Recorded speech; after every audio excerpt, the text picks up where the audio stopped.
Hello, everybody. This is Paola Guthrie from Creating Purpose with Pao. I welcome you all to the Spanglish World Network and her network on Zingo TV channels 250 and 251. Please remember to download the Zingo TV app on the respective app stores. While you download it, please make sure you rate it, you leave a comment, and let us know how we're doing.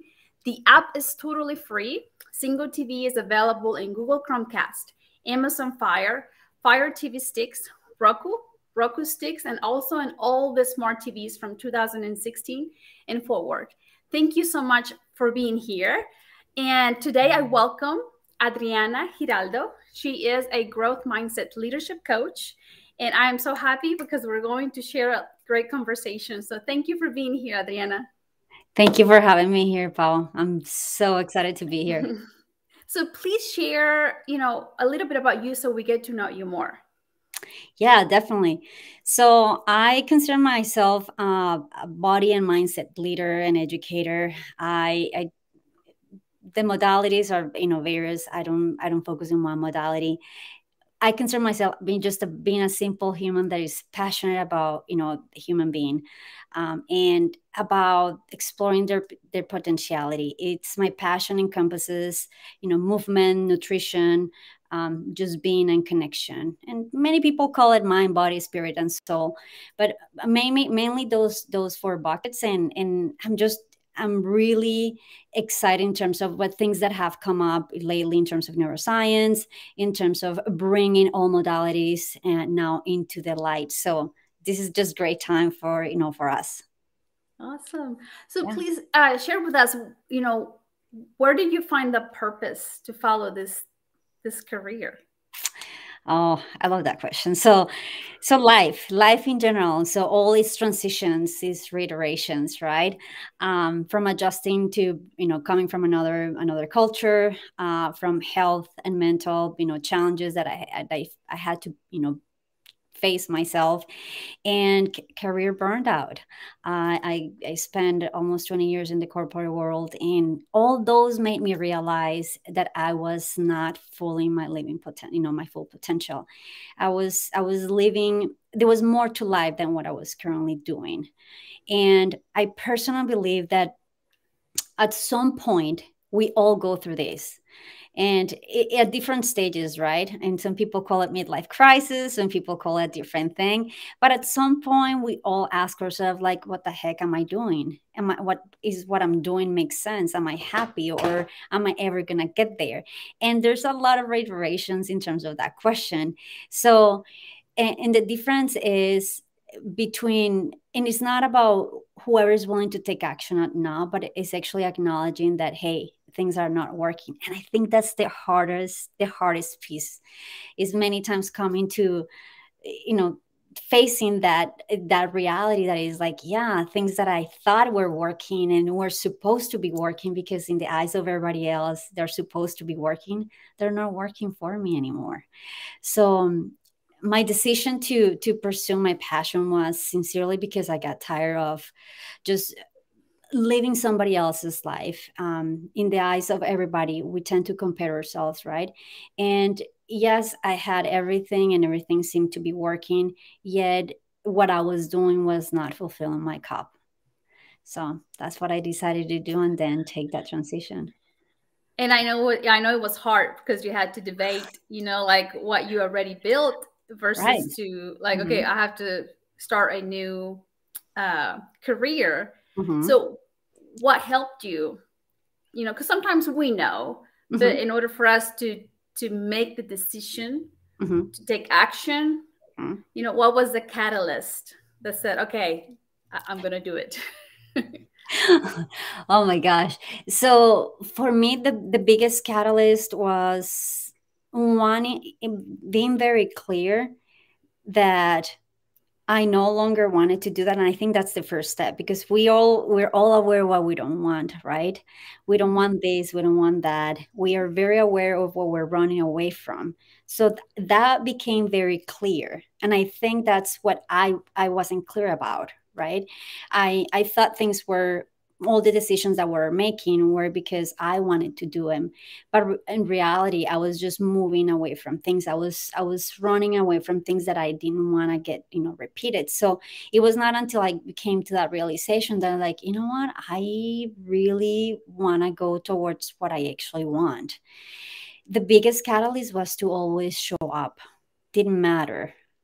Show up for myself. And it sometimes is hard. I'm not gonna lie, because it's many times you don't know what to do. You don't know what answers, what questions to ask, if you're doing the right thing. Also managing, that balance of you pursuing your career and what you want, and also managing, the challenges at home, right? All the shifts, all the things have to change too. It's not like, hey, I'm now gonna pursue my passion, I'm just gonna do what I want, and this is gonna make me happy. It's also how to balance that and say, okay, this is not only a transition for me, but also for my support system.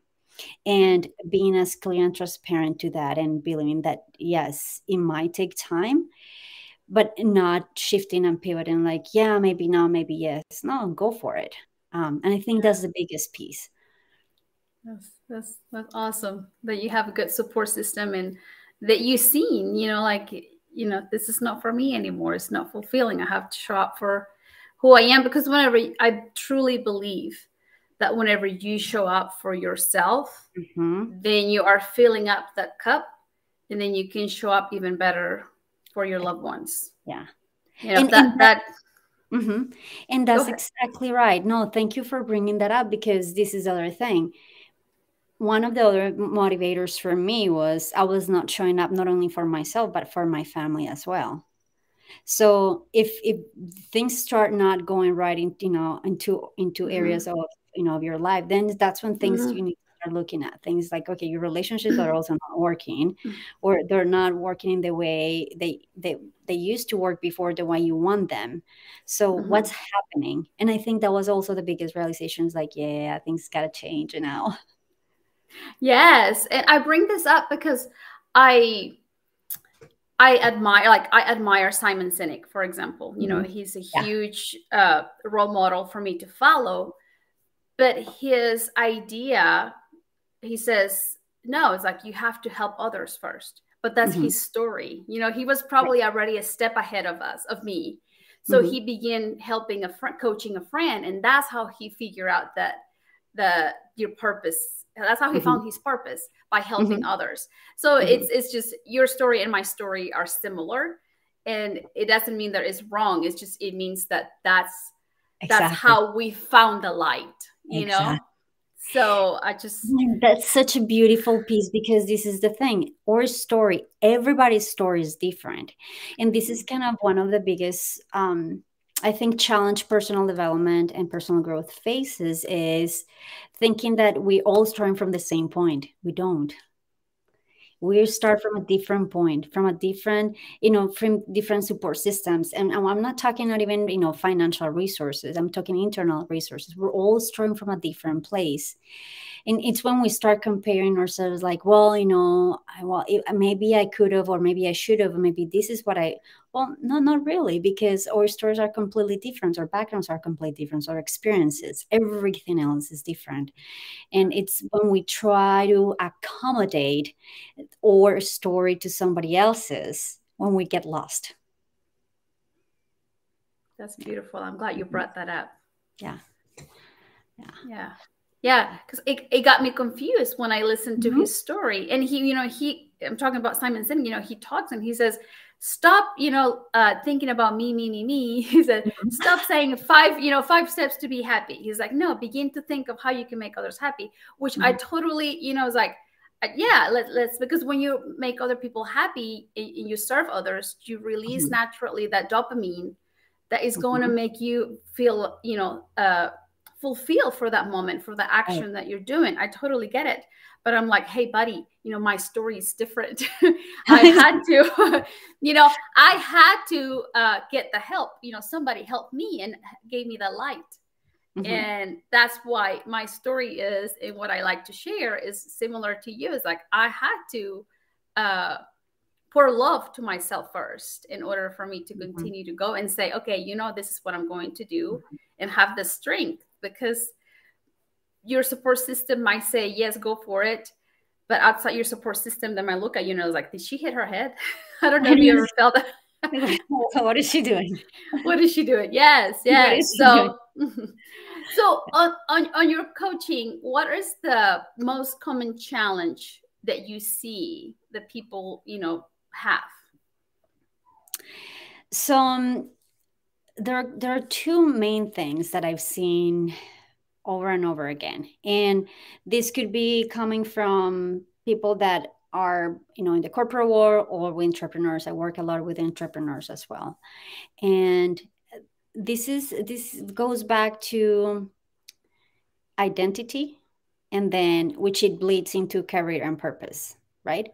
And the reason why I said, and I say it bleeds, is because, so a lot of people think that career is separate from, you know, from who you are, but there's an unconscious belief, there's an unconscious programming that we all run in background, especially, you know, in the US. In different cultures, a little bit, a little different.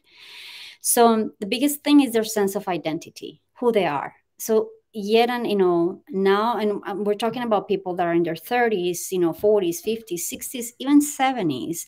They're like, I don't even know who I want. Like, now I want to be who I want to be. I don't know who I am. And they're starting to asking questions that seem so basic and so simple, yet they haven't been able to find that answer. Now, that sense of identity, right? If you don't have it, what happens? So, if you think about career and profession is closely tied to your sense of identity, right? Because who you are. It gives you your sense of as a person. So if you're able to do this, then therefore you're this. So you're going from acting, like being able to do something, to actually being something, right? And that transition seems so smoothly in a conversation, right? But yet it gets, you know, imprinted over and over and over again that whatever you do is who you are.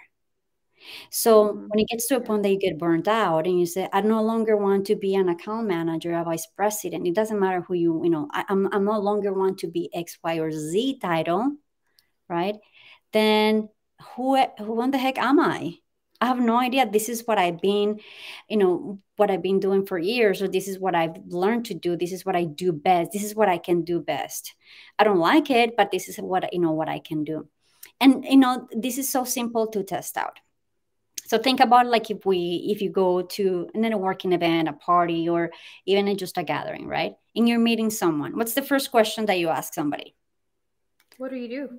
Exactly. And many times, even without, like, even if you have their name tag, or even if you know them, many times we don't even ask for the first name. It's like, what do you do? So it's immediately you're asking the person to measure themselves, engage themselves in it's almost like an unconscious hierarchy of, like, okay, yeah, based on what I do, then now I'm gonna kind of measure you up. So if I tell you I'm a vice president, then unconsciously you're gonna put me here. If I tell you, oh yeah, no, I'm just a cook at McDonald's, then you're gonna probably put me over here or put me here. It also depends where you're putting yourself. So we have almost like an unconscious measure every time of other people and then ourselves. So that's why they're both closely together. And we saw this. We just seen and continue to experience that. What happened during COVID? A lot of people say, and we're talking from line workers to senior leaders, say, you know what, I'm done. I don't think this is worth it. I think I'm gonna be doing something else. And that continues, and I think we had this conversation too. We're seeing leaders that are stepping out and saying, yeah, I no longer want to do this. So those are the main challenges that I'm seeing, and they were more brought to the light with COVID. Is like, I don't know who I am. I always thought I was this because I was doing this. So yeah. And I think the beauty, I mean, yeah, because I learned this just, you know, a couple of years ago. It's not like I've known this forever. But the beauty of it is whenever you know who you are, then even if your job goes away, it doesn't matter, because you're not attached your identity to being an accountant. And if for some reason they let you go, then there's people out there that they're like, but I'm an accountant, and then they just cannot, if they can't find a job right away, they're lost. But in reality, you're way more than just your title, and I think that's where you're going, right? That's the type of identity that exactly you train. Do you use core values? Is that how you teach them to design or choose their identity? Right. And the first question is for them to know, like, first, what is it that they want? Because that's where there's going to bring some kind of awareness in terms of, like, okay, you're tired of running away and you're already clear on what you don't want, but what is actually that you want for you? And that's probably not going to give them an immediate answer, but it's going to start asking a different question. They're already used to asking, the questions that they already asked, they have answered themselves over and over again. But just by asking the questions, they actually have to think, and like, I have no idea what I want, because I don't even know if I could do it, or who I am, or if I have the tenacity to do it. So you start bringing, putting also in question all your quality, the qualities of who you are, your sense of worth. Am I going to be able to do this? So there's a lot of questions that come into the mix. So when you start with that simple questions, like, what do you want? Then you can start, figure out many times it always comes to freedom, peace, and happiness, right? But if you think about it, freedom, even though it sounds like a good word, is very broad. Freedom from what? To do what? And a lot of people, to do whatever I want and travel with whomever I want and do, nobody needs to tell me what to do, right? But after that is finite. So what happens after that? Somehow all those activities are gonna make you feel something, are gonna fulfill a value, something that is close and dear to you. But we just think that freedom is like this mecca, is like the mountaintop that we need to reach. And in reality, that's just something that you're gonna carry with you. So that's them. And it seems so simple, and it's a simple question that trumps a lot of people many times, and many, as we were talking, some leaders are like, this conversation makes me uncomfortable because they don't know how to answer it. Yeah. And you know what you say, sometimes we have to be clever enough with our core values, like if you're choosing them, because they contradict with one another. Exactly. Like freedom can contradict with courage, because there's times where you have to step up, and freedom to me, and it is all based on our interpretation and our filters and what definition we're giving them. Because to me, freedom would be like, if I'm in a situation where it's like, okay, freedom to me would be like, I can just walk away and it's like, whatever, but and other people might think of it differently. So it's like, we also have to be, I agree with you, because you have to ask questions and see where they're going. Like what, like my core values are, whenever the first time I did this exercise, it was like, okay, love, courage, creativity, and laughter. But then laughter counteracts sometimes love, especially if it's a hard situation. You're like, I can't laugh. I'm tapping into the love that I need, my strength, because that's how I want to behave. But I can't laugh. So it's my weakest. I mean, it's there still. I try to laugh, but it's the one that contradicts courage sometimes, because it's like, sometimes when we are courage, you don't have time to laugh. You have to be serious and go after. Yeah. So that's good. And it also, and it also depends on the context, right? Because our values will shift. We have like a main component is like our GPS, but depending on the context, like if our family, career, let's say if health and wellness, there are some, some of them may shift just to take that priority, so they can actually be our motivators to get what we want to get done. So there might be a shift in order depending on the environment that we're in. Yeah, as your life changes. Yeah, yes, I totally agree. Yeah. That as well. Yeah. So how do you kind of advise them to deal with with their challenges? So, and this is where I don't, so, and this is just particularly me. I love, I see it as a, people have a bag of tricks, right? Every single coach has like or a set of tools.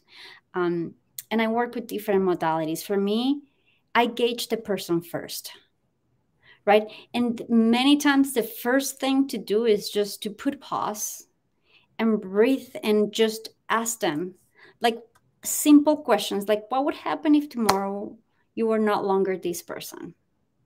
And what I'm doing is like, if you have a really tight grip on whoever you are, by asking those questions that I'm asking them to do is like, okay, what would happen if I actually were not to be this person? So it's to expand their mind. Is like, who would you be? Who would you really be? And if the good thing is that they don't they don't have to give me an answer. It's just to for them to have them think, will you be able to be fulfilled, if you are not currently, if you're not doing what you're currently doing or what you used to do, if you had to do, if you had the chance to change something about your life right now, what would that be? And that's just to kind of get them thinking into kind of onto the creative side, because they're already thinking and remembering, oh my gosh, this is what I no longer want. So what would it be? So it's almost like shifting them. And again, it's not about getting the answers. It's just about just kind of losing that tight grip of whatever they're currently living at the moment. Mm-hmm. And what the beauty of that is that many times what they think they're coming to see, or just to help, is searching for help, many times that's not the reason why. Their thinking is because they want to find clarity and purpose. And that's another thing, right? Clarity and purpose is the number one thing people come and see, usually coaches, or nowadays is like, yeah, I want clarity and purpose. I'm all for it, don't get me wrong, it is great.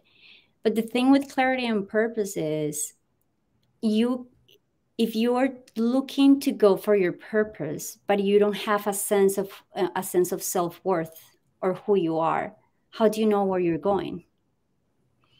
So many times when they say clarity and purpose, I know there's a lot of layers underneath that is like, yeah, okay, let's start the conversation.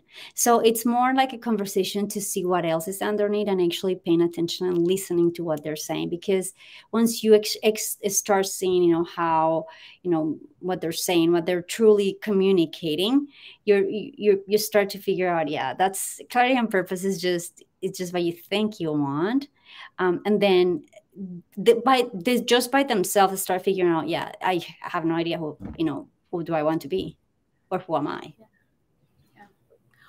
And it begins, I mean, you said it, it's self-love and self-acceptance. Mm-hmm. Exactly. And we have picked up so many beliefs as we grew up that sometimes are the roadblocks for mm-hmm. us to continue to move forward. And it could right. be that's why we might be, feel stuck, because an old belief that we have, and we are not loving ourselves and showing the self-worth, that we should, mm-hmm. because we're here, we're alive. Exactly. Yeah. And so, and this is the thing is, when people are searching for help, and this is, we've been conditioned lately, right? Getting the dopamine activity, right? It's like, Amazon does a pretty good job doing reinforcing this. It's like you order this, the next day you have it. So the same thing applies to a lot of things in our life. Is now we got used to, like, if I want something, I'm going to do something, or I'm going to somehow try to get the answer by tomorrow, or get it done in 3 months, or getting done in 6 months, or getting done in a year, or in 12 sessions, or in, so, but the reality is that, yes, a lot of work can be done, in a fast paced kind of thing, but it's not like I'm going to give you this, therefore, I know after X, Y, or Z, you're going to be fixed, or everything is going to be gone. Because that's not how it works. And many times it's also having that conversation, so the same person can have the same expectation, and the same more than expectation, the same standards for themselves. Is like there's nothing to fix, because if you're searching for a quick way to, for me to tell you what to do so you can apply and then get it done, it's almost like you're implying that there's something to get, to be fixed. And reality, we don't need to be fixed. I mean, life is life, and it's just how to navigate those challenges and actually empower them with the tools to actually continue navigating those challenges. Because my whole point is, after they come to see me, you're good. You have the tools, so you can. Yeah, life will continue to challenge, to be challenging, because it's life. But now you have more tools that would allow you to navigate that. Allow you to show up as a leader. Exactly. Sorry. Mm-hmm. Yeah. Yeah. Yes, that's what it is. It's like, because each day to me is like, when you have to get up, wake up with, choosing to use those tools that serve you better to become the best leader, to, for you to lead you first, so that you can inspire, if you have children, if you have a spouse, so you can inspire those around you. So that is beautiful. Yeah, I see where you're going. Is like, yes, it's like, if you look for a coach, they're not going to follow you everywhere you go and make sure that you are using the strategies and techniques that work for you. We are responsible. Right. We are responsible. That's awesome. We talked about the frustration with self-development, and you mentioned some self-sabotage, and you mentioned procrastination. Can you please share with us what are some of the concepts that that we're sabotaging ourselves, or we're falling into procrastination? Yeah. So we talked about it. So for me, self-sabotage and procrastination, I don't think there's such a thing as procrastination and self-sabotage. It's not like you wake up every day and you're gonna decide, you know what, I'm just gonna procrastinate the whole day because this is like the best thing ever, right? Or I'm just gonna make sure I'm gonna be self-sabotaging myself all the way through the day, all the way through my 30s, 40s, 50s, 60s, until I'm unhappy to the bone. That doesn't happen that way, right? So it's like, what is it that kind of the program that is running in the background? What is it that is actually leading you to procrastinate to begin with, right? What is it actually leading you to, quote unquote, self-sabotage, or put some other things on the way because you're avoiding something, right? So many times self-sabotaging is what you're doing intentionally, because there's a difference. If you're saying I'm self-sabotaging, is like almost you're intentionally doing it to yourself. And that's not how it works, right? Our brain, what it does is our brain is our predictor machines, right? We love to predict, and we're always looking for safety at the same time. So what's happening is the self-sabotage is actually not because I'm actually going to do something against myself. It's actually I'm going to avoid something that in the past resembles something similar. I did not like it. Therefore, I'm just going to create certain situations to put in front of me or to avoid them. Right. So, but it's not until we get to what's happening in the background that we get to discover it's not your fault. Because see, self-sabotaging, it seems like, so if you think for somebody that is already feeling like they have, things are not working, and every time they do something is not working out, and then you're so like, yeah, I'm self-sabotaging myself. It's like more gas in the fire. It's like, yeah, you are at fault, and the reality is not that. So once we get to understand how the brain works, and we're predictor machines, we want our safety. So the question to us, like, what is it that we're avoiding? Right? Oh, yeah, I'm avoiding. And this question is so simple, but it's magical, because once you start asking that question, it opens a gate of the things that you're actually not wanting to do, or you're avoiding, like situations, people, experiences, because many times you already had experienced that. You have people that remind you of someone, a situation. So that's why self-sabotage it could be good for marketing, but what I do is I teach my clients like to use another language, because the importance of language is the use of language is very important. So, and then with procrastination, is you're procrastinating. It's like we were talking about the simple exercise.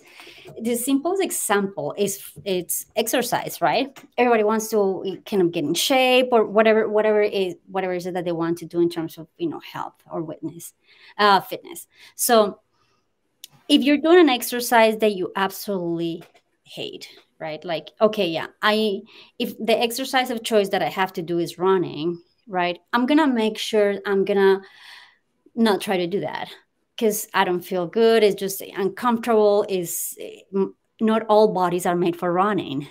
Yet sometimes we think that's the best way to go. So for procrastination, there's always a message behind it. It's like, is there another way to do the same thing in a different way? That's how I like to see it. Because many times, or is it what you're pursuing? Is it really what you want?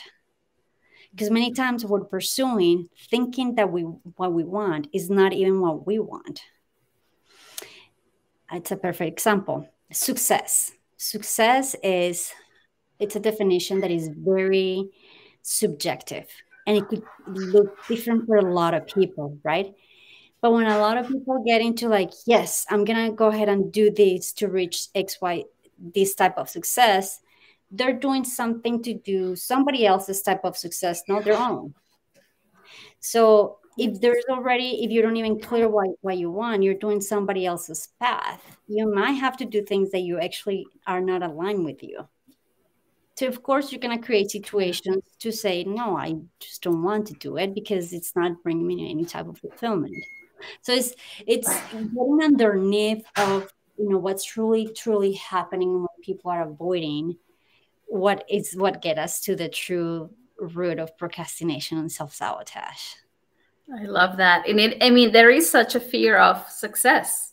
I mean, that is real. People that are fear of success. So they're willing to do, their brain is willing them to keep them safe. So they will not move forward with the actions that they need to take to achieve success. So they will keep, play it low. Same thing with imposter syndrome. Yeah. And many times that fear, the quote unquote fear of success, let's go a layer deeper, right?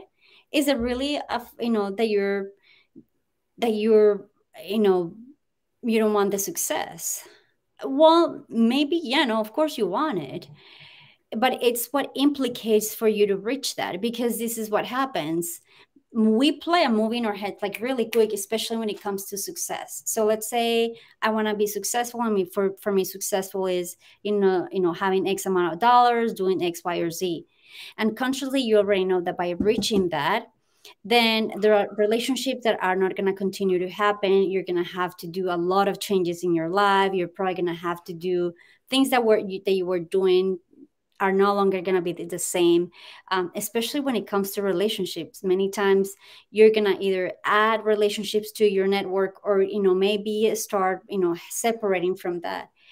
And that's another kind of, I wouldn't call it a basic need for the human, but connection is very important. Bonding is very important. So unconsciously, it's not the success that you're running away from. It's like, I don't know how to handle all these situations that are going to be created once I'm actually being able to do this. So, but the problem is that all this noise is not clear for them. What relationship are you going to have to, compromise, or what things are going to change?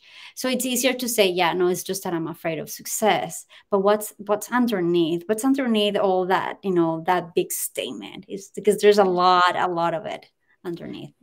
Yeah, it's the association that we do. It could be, I remember before I'm going to be honest, before I started this journey, there was an author out there, that I was a fan. So she files for divorce. So how do I associate, like if I want to write books, if I want to train people, like it was my association of success was, oh my gosh, that means I'm going to have to divorce my husband. I don't want to do that. So, I went through that stage where, and I would tell him, it's like, this is how I feel. And I had to be honest, but I'm like, it was just the association that I had. It doesn't mean that, I don't want to divorce him. We've been together for 18 years, but that was Mhm. my association of success. Right. So yes, it is the association. Then you're like, well, I don't Mhm. want to do that. Then you Like, stop yeah, your no, exactly. Yeah, and yes. isn't that fascinating? Is so unconscious and we don't even think about it. But this is that's how our brain works. Is like, okay, something that we're already familiar with, how we're gonna associate. Okay, so if this happens, because we're always trying to predict what's next, especially Mm-hmm. in the midst of things, especially transitions, we don't know what's happening. There's uncertainty, so we're trying to, like, we're grabbing every single piece of things that can bring us a little certainty, and many times are those associations that are like, oh no, that's, I don't want that. Yes. Hmm. So I love that you're talking about this because yeah, it could be the free, and I see it. It's like, and Hmm. I'm pretty sure you see it too Hmm. with our people that they're practicing self development and they're learning a new strategy and they're learning a new technique, but there is something that is doesn't allow them, and I'm going to include myself, that there's something that doesn't allow us to go farther, Hmm. and it is because those associations that we have. It could also be self-acceptance, that we haven't truly accept the gifts that we have, our Hmm. talents. There's fear. It's like there's different factors, right, with the self-development. It could be frustrated at times, but beautiful, because Hmm. you would do it again. I would do it again. uh, and I know a lot of my friends would do it again as well. It's just the Right. process of growth and just peeling, old traumas, old beliefs, Hmm. and go back to like self-worth, self-love, Hmm. self-acceptance. And it's a journey, but it's beautiful that we can see our growth and Hmm. share it with us. So that's Yeah. beautiful. Now let's move a little bit into leadership. I know you're a leadership coach as well. Hmm. So what is like your main message that you bring to the team? So the main message for me, it's a leader build people up. That's what a leader is it's not about you being put in front of people, so you can actually lead them. It's actually more like putting yourself in the back so they can actually go and actually do. So it's also, your ego is completely set aside, and how to walk them through actually them acknowledging themselves that they always been leaders. So this is what people many times that don't get to realize, is that we're all leaders in some certain and in some capacity, right? Either at home, in your community, at church, you're some sort of leader, because you're some sort of guidance for that, for a person, for an individual, for a group of people. You're helping them navigate the rough waters, right? That's what a leader is. And many times we don't realize that we are in one capacity at some point in one context of our lives. We have been one, or we are being one. So it's actually allow them to see themselves, that is not that they're not, but that they actually always been, and have them bring whatever it is that they're bringing in other contexts, and say, okay, this is what you've done in this, and how we can actually bring those skills, the same thing, kind of map them across to the environment they're in, coaching people, guiding people through a process, or making tough decisions at a business level or in a corporate world. So it's a win environment, but not necessarily the win like we're gonna win in terms of results and outcomes. Yes, that's important, but also in the terms of them being able to be that guiding torch for the ones that they're following them. So that's for me, it's and I think it's kind of a big definition, but I like to have them see that they always been, because that's what is the most important thing. If we focus on the doing, tell me what to do to be a good leader. The doing can be learned, right? But I can also be forgotten. Because if you don't practice, then you're thinking, well, if I don't practice this, I'm gonna forget it. And that's what happens. It happens with language, it happens with everything, right? But if Yes. you know that that's something that you are, you're not gonna forget it, because it's something that's in you. Mm-hmm. So That's how I see leadership, and what I like to, what I bring to the table when I work with them is like, knowing, because they have a very brainy, I would say brainy, conscious definition of what leadership is, but it's not until it really sinks in that then it has a different definition for them. I see. Yes. Yeah. Did you bring tools to create a belonging environment? Like, I think that's a huge content that Mm-hmm. they need to dominate. Like, Mm-hmm. I'm a big uh I'm going to say dreamer of like healing loneliness, and in the workplaces where we need to uh begin, because the ripple effect will be bigger, because there's people out there that, I mean, they have expressed that to me, that is like they feel alone when they go home because their family don't really understand what they do at work and the impact that they provide at work. And then at work they feel alone because there is no meaningful connections, there is not a belonging environment.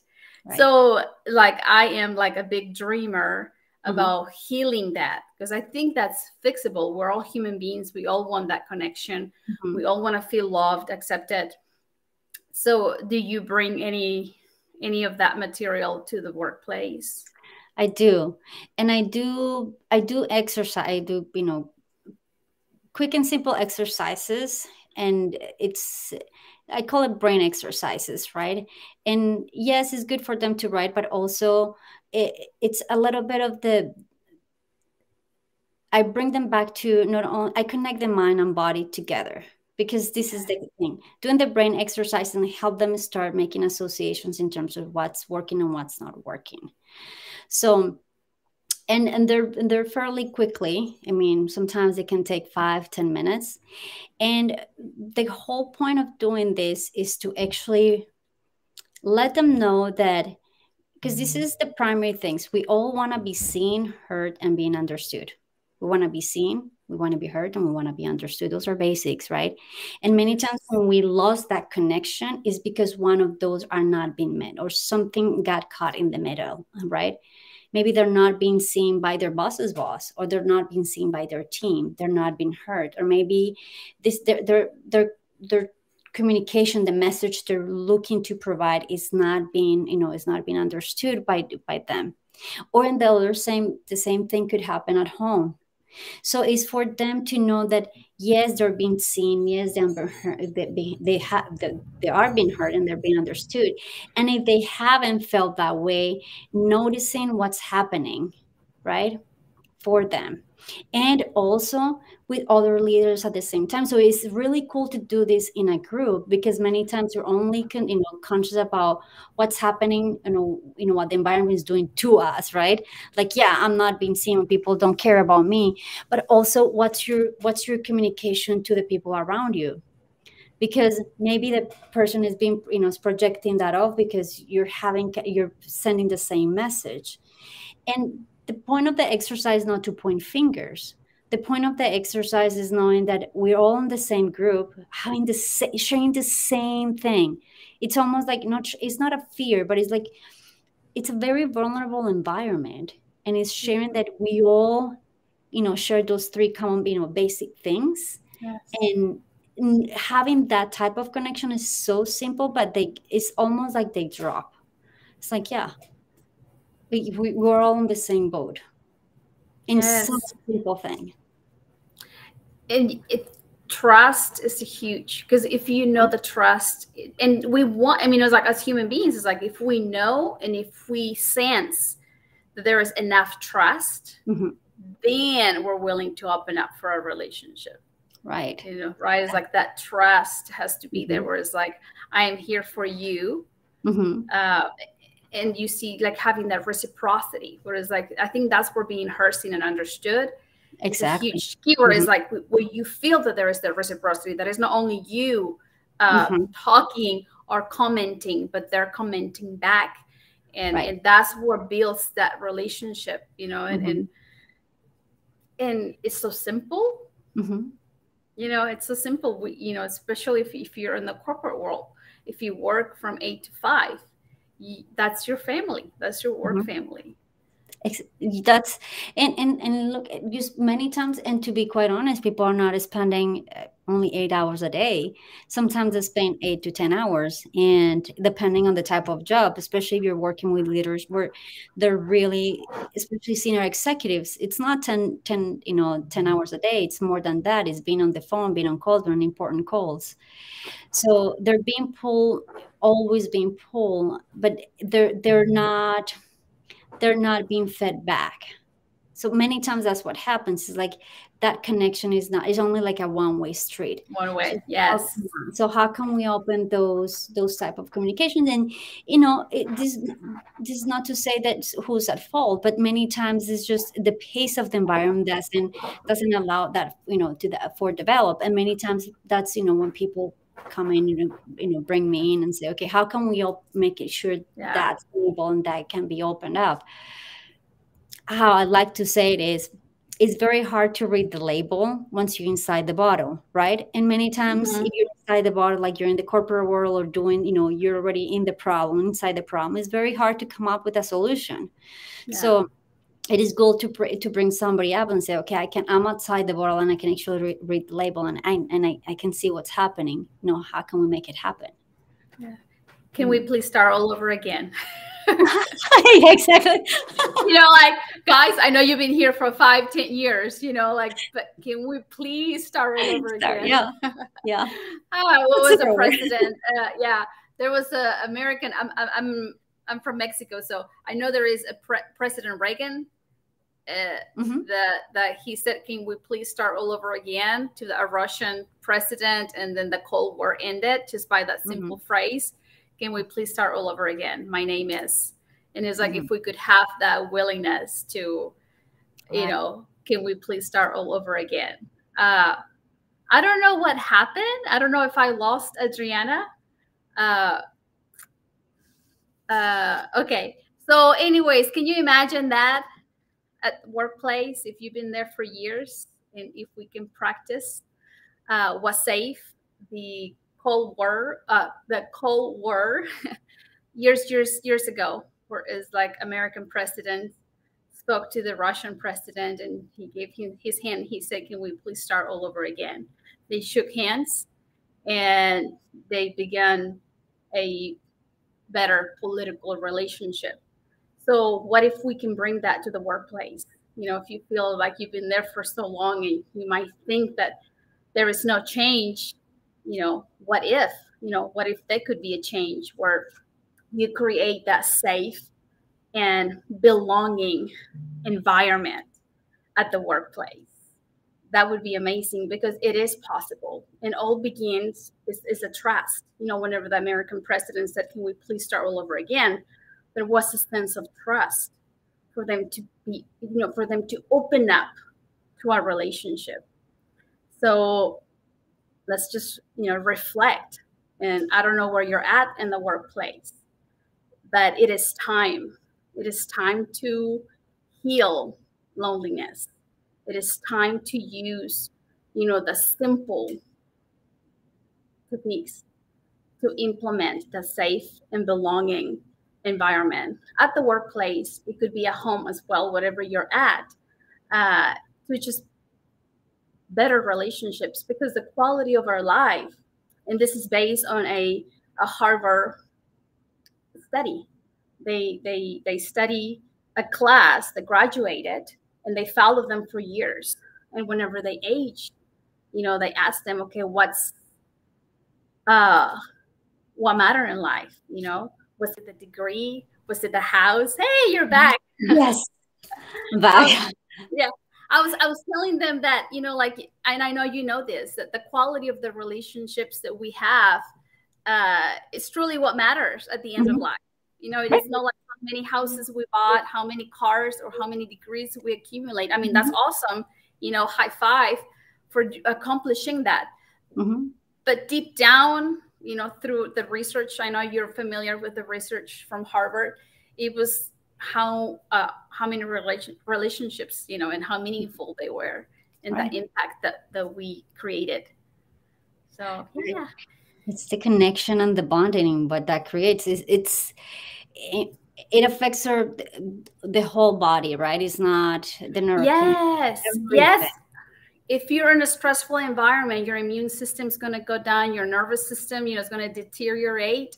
Mm-hmm. And that's one of the things this Simon Sinek talks about. Let's create a work environment where there is the oxytocin in this, which is the happy hormone, Mm-hmm. the relationship hormone, and where there is serotonin, where we're proud or we celebrate each other's wins. So before we have about 4 minutes, so please tell us, where can we find you? If there's anybody in our audience that wants to know and learn more from you, where can we find you? Yes, I'm social media. Of course, I have my website, so I'm on Facebook, Instagram, and I have my website that I can happily share with you. And that's the easiest way to find me. I travel quite a bit, and but yet I try to be as local as possible. So I'm based in Atlanta as well, and yeah, so that's how you can how people can find me. That's awesome. Do you have an ideal client out there, someone that has to uh, meet certain characteristics? My ideal client is somebody that is willing to show up for themselves. Is they are willing to do the work, because this is not you do it to me, it's doing it with me, right? I'll show you, I'll start you, and it set you the guidelines, but you're doing the work. So it's somebody that will show up, is willing to do the work, and willing to be playful along the way. And I know it's very high chunk, and very it's an overarching theme, but many times clients are waiting for you to tell them what to do so they can get it done. So if you're willing to learn and willing to be vulnerable, that's my ideal client. Yay, yes. That is awesome. You can also find us. Do you have a YouTube channel? No, not yet. No, yet. Okay, I have a YouTube channel, so I'll be interviewing her soon. We might work together and do some Yes. leadership videos in the future. Mhm. So you can check my YouTube channel. My name is Paola Guthrie. And is there a last message you want to share with us? We have about 1 minute left. My last message is every human being deserves to be happy. So if at some point you feel like there's an uncomfort, just lean into it, because there's a message there for you. So the body keeps score, and our body's finite. So if your body's telling you a message, listen. That's beautiful. I hope Mhm. you all found words of wisdom. I hope there was a phrase. I hope that you found a word, a piece of information that you can begin to apply into your life to become a better leader, because you are a leader of your own to lead Exactly. yourself, Yes, yes, and inspire others. Mhm. So thank you so much, Adriana, for being here. Thank you, Paul. Thank Thank you you. for having me. You're so welcome. Thank you all very much for listening to us today. This show can also be heard in Spanglish Radio Network. Please check spanglishworld.ca for all the news and programming. Spanglish World, watch it, hear it, read it, download it, and live it. Love you all and blessings. We'll see you later. Yeah. Bye. Bye.